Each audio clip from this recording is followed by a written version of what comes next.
All right, all right, all right. Welcome back to the Misfit Nation. If you have not had the chance to check out our first book, The 13-Step Guide to Success, it is available on Amazon in Kindle and paperback forms. If you're going through some hard times, you do not have to go through this alone. Phone a friend and chat it out. If you don't want to talk to a friend because you're embarrassed, call the crisis hotline at 1-800-273-8255. If you are a veteran or military member, press option 1. Do not make a permanent solution to temporary problems. If you are a new listener, we appreciate you for joining us. Be sure to subscribe to our show on your favorite podcast apps. Also, download the Military Broadcast Radio app to follow our family of shows and to subscribe to us on YouTube under _Misfit Nation. That's _Misfit Nation.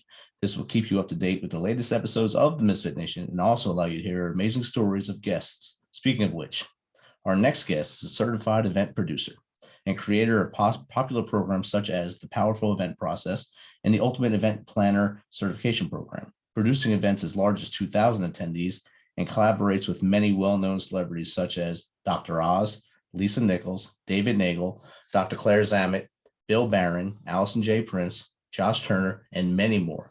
She assists speak to sell clients to be extremely profitable with their events, generating over $2.1 million in one virtual live 3-day event. That's a lot of money. In fact, her clients have made over $24 million in revenue, adding over 3,500 new clients to their businesses and changing the lives of over 8,500 attendees.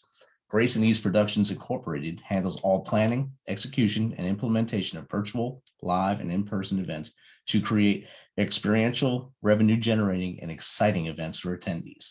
So without further ado, let's welcome Shay Waite to the Misfit Nation. Welcome, Shay. What's up? How's it going, Rich? Good. How are you? I'm phenomenal. Thank you. Phenomenal. That's good. Why not? You're going to have an outlook on life. Why not have it be phenomenal? It has to be positive and has to be moving forward. That's great. Yes. I know I just said a lot about you here. I gave, I guess, half your biography there. If you want to go into depth as far back as you want to go to how you got into this business and share that with the Misfit Nation, that'd be great. Yeah. It's actually kind of funny. Back in the day, I was not in the best of places. I was still trying to figure out what the heck I was going to do with my world and in my life and what's next steps. I'm, like playing with energetic healing and becoming a Reiki master. I was speaking, I was in network marketing. I was like a little bit of everything. And I actually had a speaking engagement where it was like multiple speakers talking about new year, new you. I'm like, all right, cool. I'm going to talk about appreciation marketing and sending out love and sending out cards, because that was the network marketing company I was with, right? And so the guy that had my mic before me, I'm like, hey, dude, don't go spitting on my mic. And he's like, you're funny. Who the heck are you? I'm like, we get to chatting, and come to find out he was the lead education director of Dr. Oz's nonprofit. Oh, wow. And I was like, oh, wow, I just met his sister, Saval, at Maria Shriver's women's conference when she was the first lady of California. And he's like, that's crazy. She's best friends with our CEO and we're doing a women's conference. You should help us. And I said, okay. And so that's how I got started in becoming an associate producer for events. And then it just kind of picked up from there. I just was like, hey, I'm kind of good at this. Why not find out some more? How can I build this as a business? And found some people to help me and coach me. And then they turned around and said, can you produce our events for you? And I said, sure. And became a referral-based business ever since. Wow. I mean, it happened almost by accident. So, I mean, that's amazing. And not a lot of people could say I bumped into someone and wound up having this accidental career start.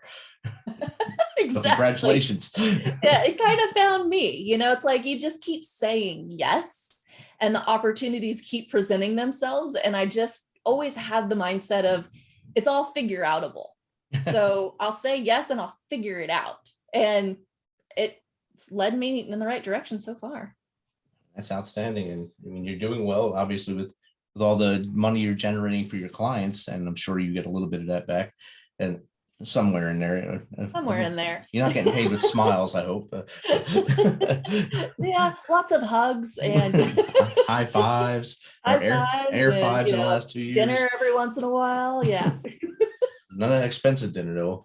Right. No, let's come on now. In-N-Out burger or something. Yeah, which is great. I'm all for In-N-Out burger. See that?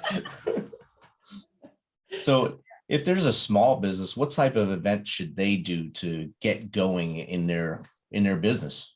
Yeah, so it's actually quite fascinating that there's 17 different types of events that someone can be doing in their business. And the reason we're going to be looking at events in the first place is to support you in gaining leverage, scaling your business, increasing your reach, increasing your marketing, and you're going to include that as a part of your business plan.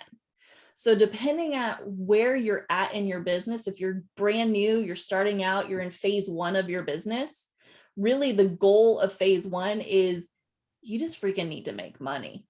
Like, let's be honest, right? You're brand new, you're figuring out who the heck is my audience? How am I going to support them?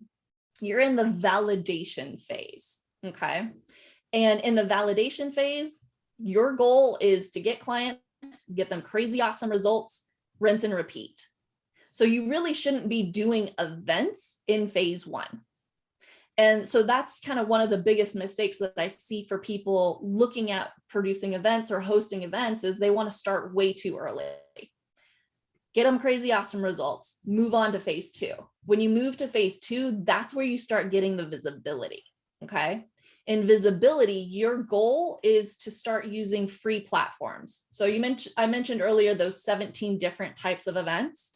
That is 90-minute workshops, summits, retreats, masterminds, 1-day sales and enrollment events, 3-day sales and enrollment events, seminars, podcasts, meetups, Facebook Lives, Instagram Lives. Those are events. I don't know if you guys realize that. Like, that's actually also an event. Clubhouse rooms are events, conferences, challenges, hackathons, conventions, trade shows. 17 different types of events that you're going to be utilizing in your business at different phases of your business. So in that visibility phase, that phase 2, that's when you're going to start using the free platforms, those Facebook Lives, those Clubhouse rooms, those Instagram rooms, because you're just now making some money.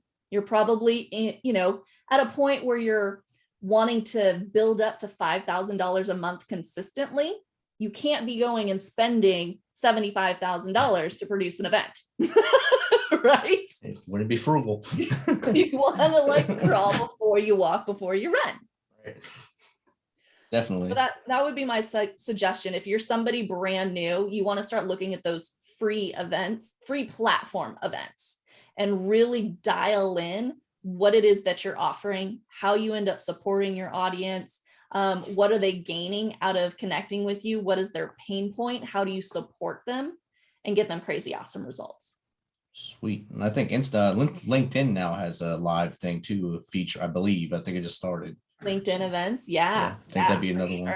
You said hackathon. What is that? Hackathon. Those are more for our techs, our techie people. I was like, yeah, they're hacking into things. And wow. Little stars around it. It's actually kind of cool. Like they set it up to a point where they're creating something or they're developing something, they're hacking something new, creating it. It's kind of a different fun event for those in that space. So not overthrowing a government, but just finding new technologies. New technologies, different ways of doing things. Let's keep it on the down low. Nobody's hacking into anything, okay? All right, I put little stars there. I got it. So are there any steps you need to take to gain clients through virtual events? Yeah, for sure. So when you are doing, let's say you're doing a Facebook Live, okay? You're wanting to have what we call a CTA, a call to action. In every Facebook Live, you have some type of call to action. Anytime you're on stage, you want to point them someplace. Okay.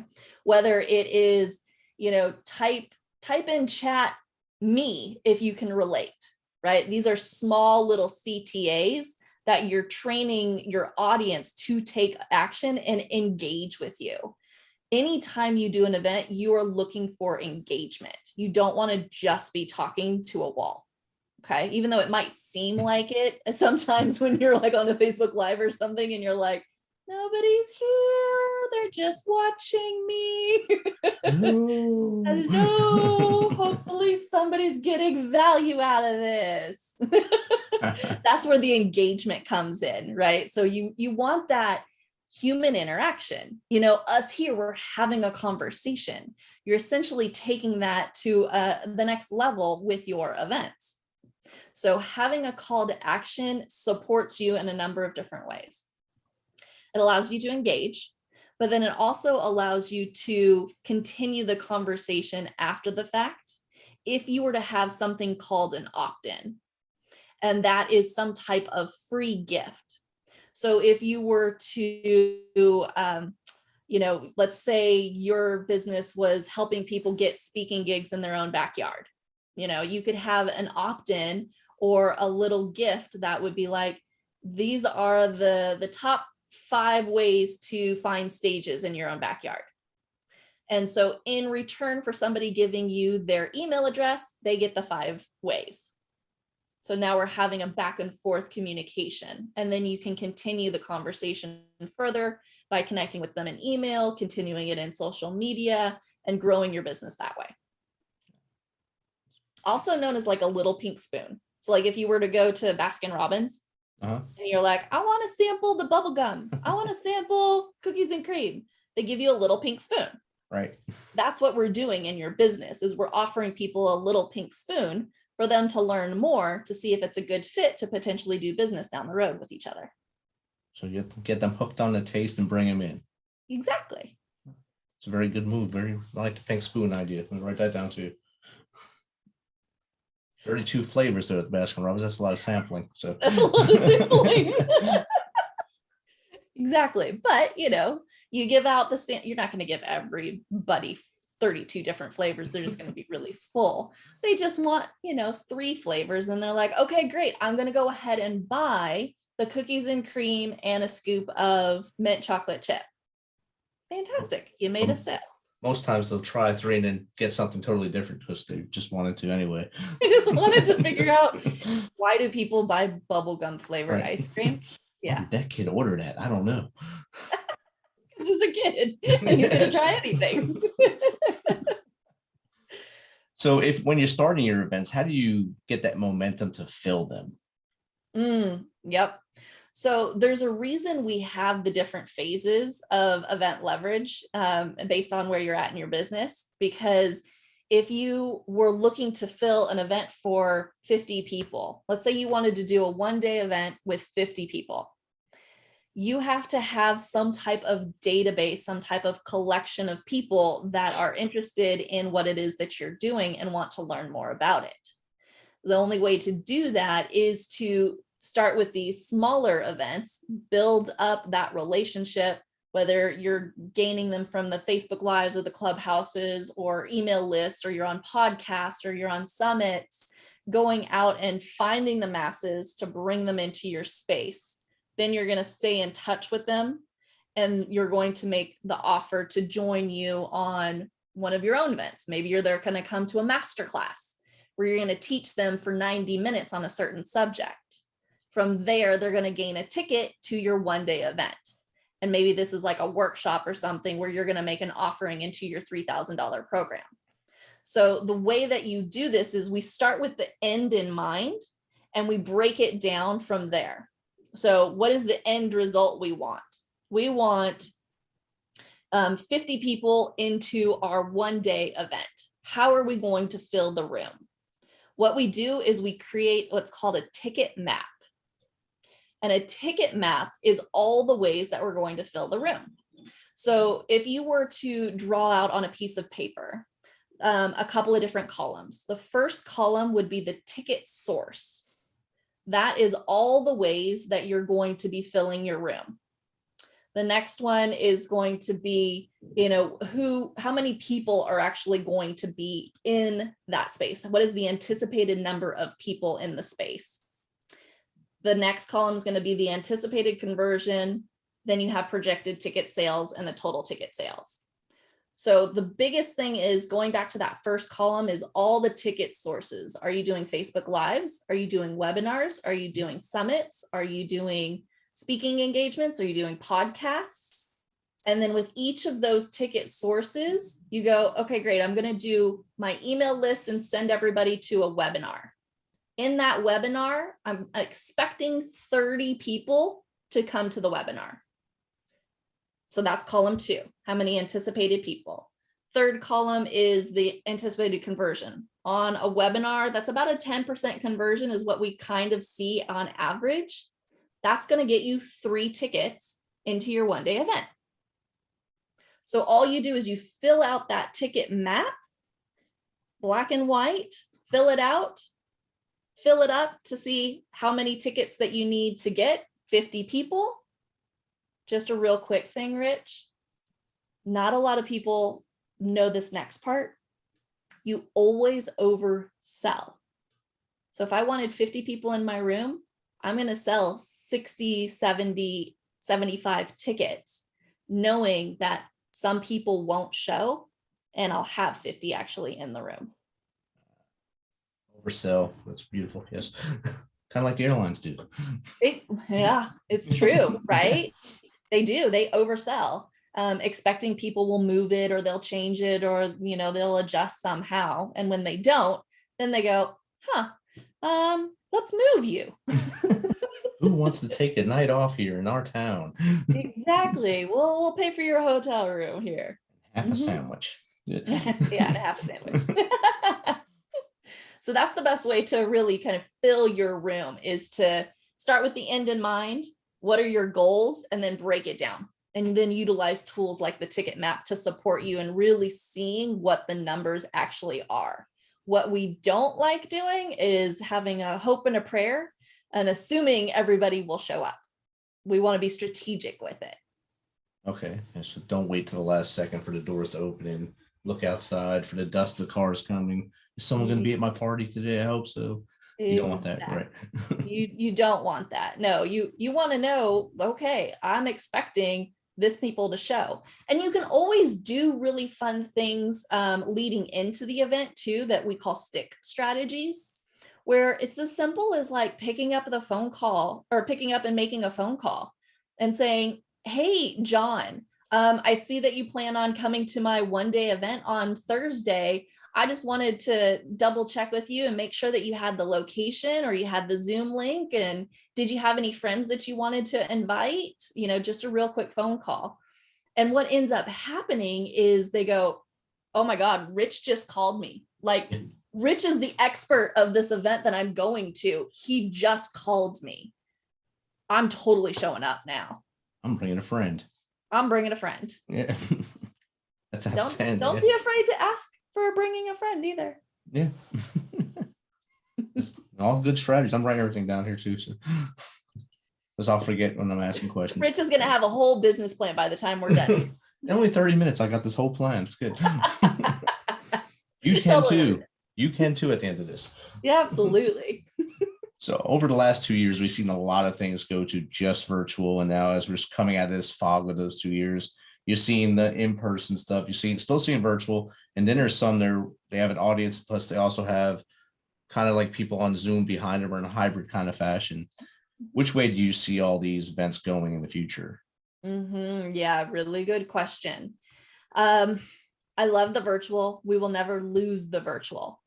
The way virtual was a couple of years ago is totally different than it is now, right? We've created virtual to be so incredibly experiential that it is like a live event. And what it's also allowed us to do is become international.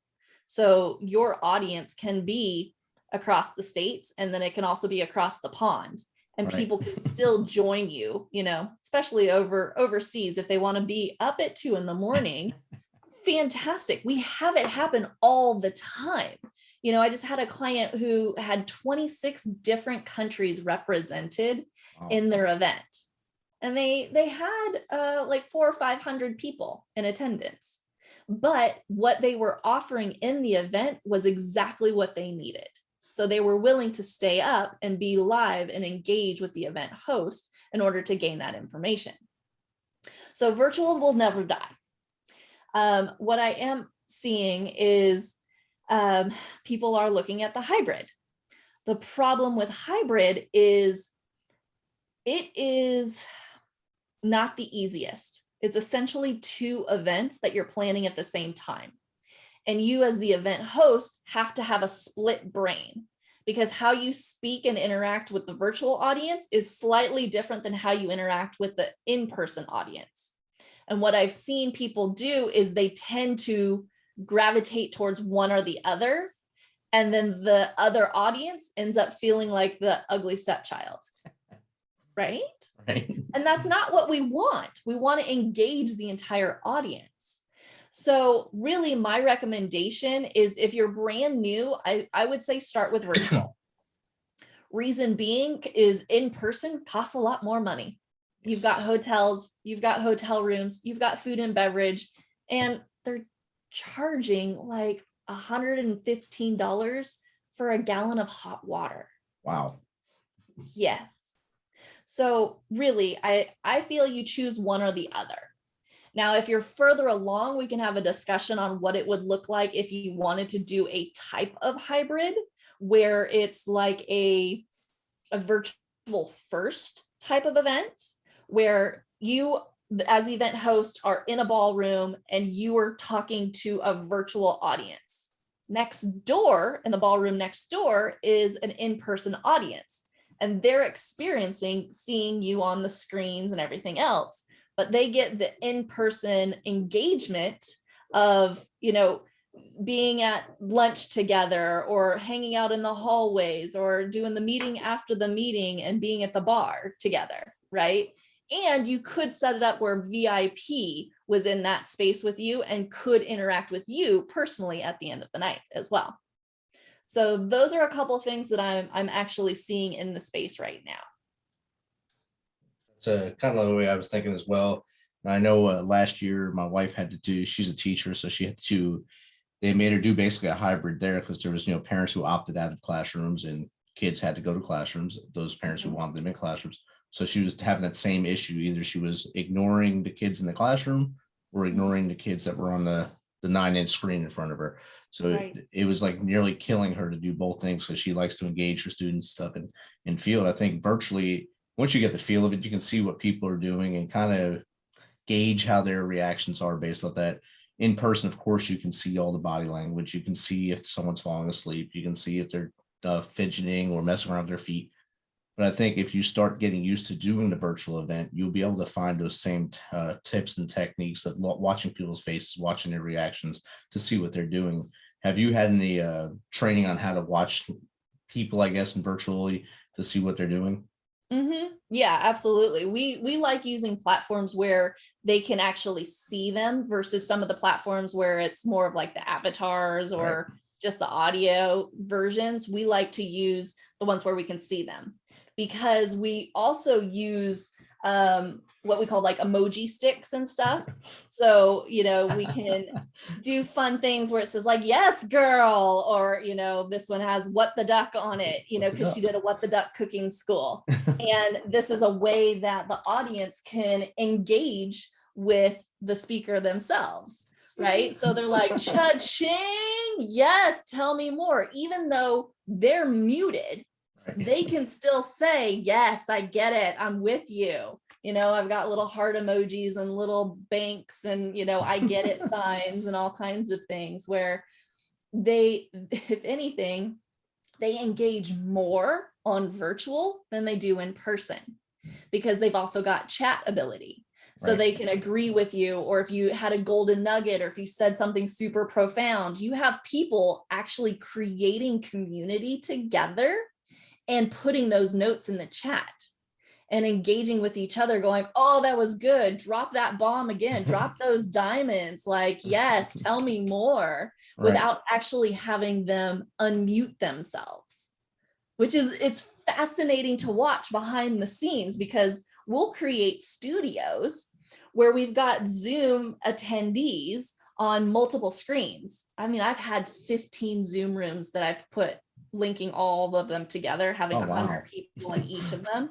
Whew, it was intense on the tech side, I'll tell you what, but so phenomenal to watch 15 different screens of 100 people in each of them, just loving on you, or, you know, getting it, or, you know, telling you, wait, go back, I didn't understand that piece. It's phenomenal. And just the vibe of it, totally different than in person, but still really connected, which is fascinating. And I think a lot of times people, when they go to a virtual event, they're more likely to say something or make a move because they're not embarrassed by someone sitting next to them saying, oh, that person's always doing something. There's no one next to them, so they can do the thumbs up, they can clap, they can speak up, because no one's around them to yell at them unless their dog's next to them. But they have no embarrassment features around them. It's just them and their computer they're talking to. So that takes that whole barrier away from them. Yeah, you're absolutely true, because, you know, they are a little bit more free. Because if you're sitting next to somebody at the table and you're like, yes, go on, and they're like, I'm trying to take notes right here, thank you very much, like, calm down, it wasn't that amazing. But here in your house, you're like, yes, get it. You're throwing shoes across the room, it's good. All kinds of stuff happening. But no one cares because it's your house. Because it's your house, for sure. And the great thing is, you can just go to bed and not have to worry about paying for hotel rooms or anything else, or a plane ticket to get there, especially if you're overseas, right? Exactly. Yes. And that saves a lot of money when you're overseas. A lot of money. Yes. So, well, speaking of money, how do you make money with an event, virtual or in person? Yep, absolutely. So we take a look at hosting events where you are actually going to be making an offer. Okay. So just like the free events, you were making an offer to your little pink spoon or to your free opt-in. When we end up getting used to it and you're increasing in your phases and you're going through the levels of the phases of business and event leverage, you'll get to the point where you'll do a 1-day event or a workshop or a retreat or a 3-day event where you're going to make an offer to your audience. Now, depending on the type of event also depends on the price level that you're going to be making to that audience. We know that a percentage will always say yes if it is your right fit client and it is exactly what it is they're looking for. So there is structure to the way that we go through the phases, because phase 1 is you're figuring everything out, you're getting them crazy awesome results. By the time you get to phase 4 and phase 5, you have that dialed in. You know exactly what they want, you know exactly what their pain is, you know exactly how you can support them, and you have testimonials in order to showcase it's not just me saying how great and amazing I am. It's, you know, all of these hundreds of people that I've been able to support along the way. So what we do is we end up creating the event where it takes them on this journey of learning certain aspects of what it is that you teach. And what we know is that people will pay to go faster, right? So in the event, we're giving them crazy awesome value. We're giving them actionable steps, but we also know that people need accountability. And if you're offering a program that supports them in, so back to my example before, if we were helping you get stages in your own backyard, your program could be actually doing a retreat where you walk them through getting those stages, making the phone calls. What is the script, right? It could be figuring out their signature talk so that they know how to make those offers from a stage. Those are all the actionable things. Now I can tell you these are the steps that you need, but actually coming in and doing it with me and having my eyeball on it, that's where the accountability comes in. And that comes with a price. right? So we can make a $4,000 offer at our one-day event and know that if we have 50 people, let's just do some math real quick, right? So if we had 50 people in a room and we had 20% of them say yes, that's 10 people saying yes to your offer at $4,000. That's $40,000 that you made in one day. Not hard to live with. Yeah, that sucks, right? Yeah. How many times would you do that one day event over and over and over again? 52. Once a week. Once a week, right? Yeah.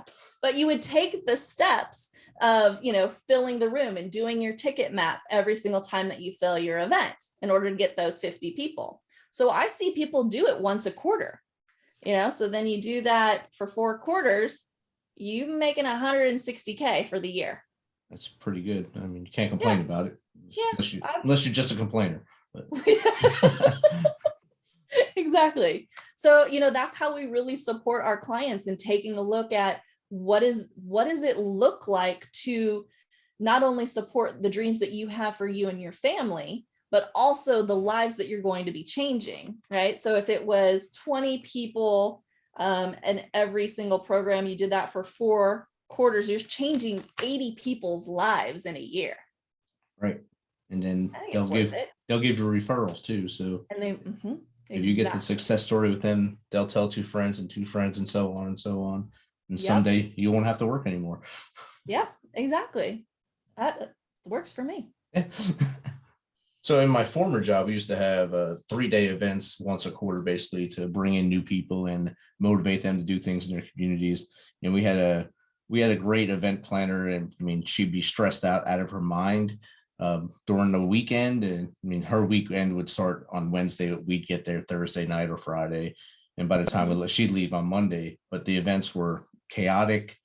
If you were from the outside looking in, it looked like it was smooth as this strawberry ice cream. But if you're on the inside looking out, yeah, it's nuts. Everyone's, oh my God, we're going this way, that way. As a small business, I mean, we talked about the free platforms for IG or Facebook and even LinkedIn Live. Once you get past those, is it better for you or more advantageous to hire a certified event producer?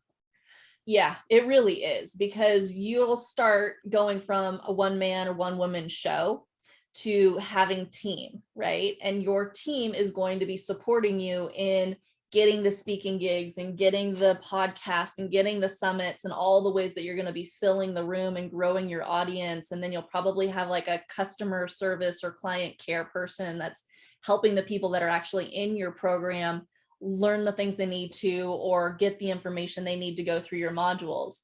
That's who you're hiring them to be and do in your business. You don't hire them to actually run and produce your event. And so that's where a certified event producer comes in, is we come in for, depending on the size of the event. If you're going to do a 3-day event, like you mentioned, we're going to come in 3 months before the event at least and help you plan out what it looks like. We're going to do 17 plus different calls. We're going to spend probably 100 hours ourselves working on your event and supporting your team and getting the pieces that they need to make it so you can focus on what you're supposed to be doing. Your job when you're looking at producing an event is not to be wondering what's the catering going to be and who's the AV team and right? What's the color this slide should be? Your job is to find your people and bring them in. And once you have them in, what is the experience that they're going to have while they're with you? And then give them the invitation to continue working with you should they choose to, right? If it's a good fit. That's your job. Our job is to support you in shining on stage. So it's kind of a yin and a yang in a sense. You're front of the room, I'm back of the room. I'm making sure everything's handled so that you can focus on what you're supposed to do and really love on your audience. So yes, I would say bring on somebody to manage all of the details, manage your team, move things forward, guide and direct you on what needs to happen next, because this is not your everyday world. This is our everyday world. We live and breathe this. We got you. Hired a certified event producer to handle the chaos for you so you can actually be present with your audience. It's great. Absolutely. And, we do it with grace and ease. Grace and ease. That's what I think there's a website called that. I believe. I'm not sure. But yes. So if we're scaling these events, say it's 100-person event and live event, or is there like package rates that you do for the smaller events up to a larger event, and what comes with each package? Yeah, it depends on a couple of different factors. How many people are you looking to have? Are you doing a virtual event? Are you doing an in-person event? Are you doing a 1-day? Are you doing a 3-day? Are you doing a summit? That will determine, what level we're going to be able to support you with. Right? Are you wanting somebody who, you've done this a number of times before, you've got a big enough team and you just need somebody to come in and implement and tell your team what they need to do?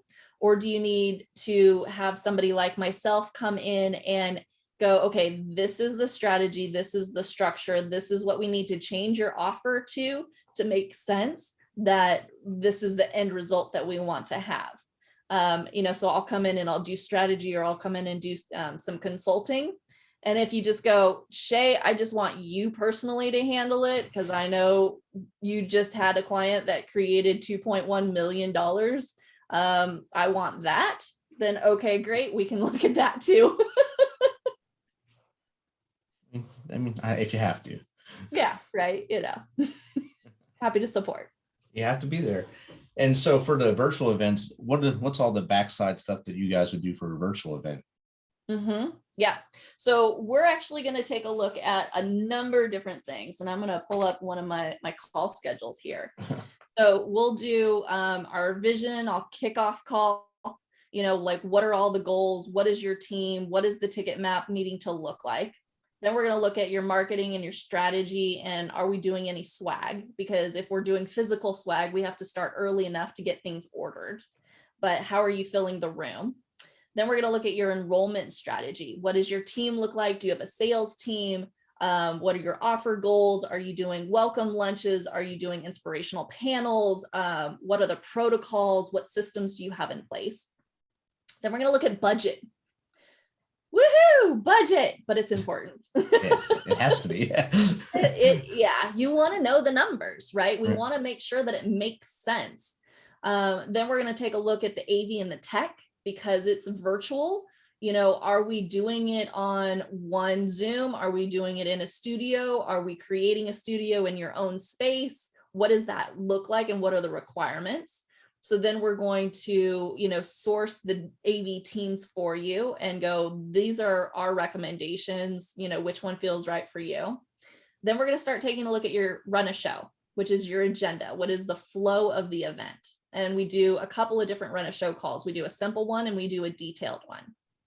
Simple one is higher level, what are the themes each day? What are the big rocks? What is, starting with the offer in mind, and we work backwards on how we place each of them. And there's a whole system to how we actually set up the event so it flows properly into your offer. Then we're going to look at the print and the product and the design and it's crazy, right? The amount of things that we're looking at for you on your behalf. And then it gets to the point where we're going detailed run a show, AV run a show, like little things of opening minute by minute. I kid you not. My spreadsheets, I love my spreadsheets.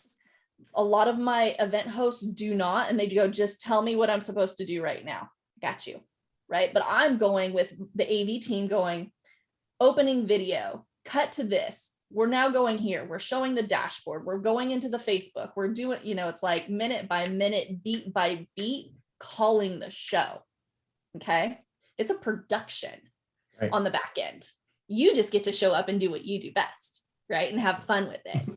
So yeah, there's a number of different calls and things leading into the event to support it so that it is a powerful and profitable event for you, because it doesn't make sense if it's not. Exactly. And vice versa. You still have to eat. So that's where that budget piece comes in the beginning. Yes. We want your team. Yeah. Well, and it's like, I've had people go, oh, I want to spend $15,000 on decor. And I'm like, okay, but the decor may or may not help support you in closing sales. And what is the objective? It's pretty. It would look lovely in photos, but I could probably give you the same outcome for $5,000 instead of 15 and save you that money. And we can, I'm all about saving my clients money, and that's part of what you pay us to look at is, is this silly to be paying $175 for a domain? Yes, it is. Don't do it. I will find you a different domain for $12. Right? That's a good deal. Yeah. So Shay, we've talked about a lot of stuff, getting your business going step by step, how to go to your events from that. We talked about the freebies on Facebook and Instagram, growing your base, grow your base. What advice would you give to that new entrepreneur coming out? The veteran just opened his business or her business, and they want to start scaling to an audience and then grow to where they have you come in and make the live production or virtual production. Yeah, absolutely. First step is really knowing what phase of business you're in right now. So my suggestion was, okay, are you in phase 1? Are you in phase 2, 3, 4, or 5? Based on that, you're going to have your next steps of going, okay, if I'm in phase 1, my objective is to go and get 10 clients, get them crazy awesome results, make them an offer, rinse and repeat until I can get to the point where I'm making enough money to move into phase 2. And then I'm going to start doing those smaller free platform type of events, still having call to action, still growing your list. And then you'll move on to 3, 4, and 5. So really the first step is figuring out what phase of business that you're in, rock out that phase and get to the next phase. Eventually you want to get to phase 4 and 5 when you have a thriving business and it's not just you and you're supporting people all around the world with your gifts. And really, honestly, I see this every single time with my clients is they go, oh, but so-and-so also does this, similar thing that I do. And it's like, yeah, and not everybody is going to resonate with that other person. Right. And they are looking for you. They're looking for specifically you because only you can support them in getting them where they need to go because they resonate with you. You both are the same kind of unicorn, right? So it just kind of boggles my mind that people are like, oh, well, I don't know. It's like, no, you must. And how dare you not step into that bigger vision for yourself, right? Right. Like what's the term again? Your Vetrepreneur. Vetrepreneurs. Yeah. All of your vetrepreneurs, like you all have amazing messages and background and skill set that is needed in this world that only you can deliver. So my wish for you is to, figure out what your phase of business that you're in right now and keep progressing through those phases in order to support yourself, your family, as well as your audience, because they need you. Awesome. And Shay, how does someone get in contact with you to have your team make them be the best people they can be on their shows? Yeah, absolutely. So we're on social media. So you can look for Grace and Ease Productions. You can look for Shay Wheat. And if you actually want to know what the phases are, if you go to 5phases.info, that's the number 5 versus spelling out 5 phases with an S info.info, 5phases.info. I've got it all laid out for you. I've got a flow chart that will tell you exactly where you're at and also the steps to get to the next phase so that you can grow your business, your audience, and your wealth all at the same time. Awesome. Shay, thanks again for taking some of your time to hang out with us here and letting the Misfit Nation know what they need to do to be better in their work life and successful in their businesses. Thank you. It's been an honor. Pleasure. It's been great having you on here. Have a good night.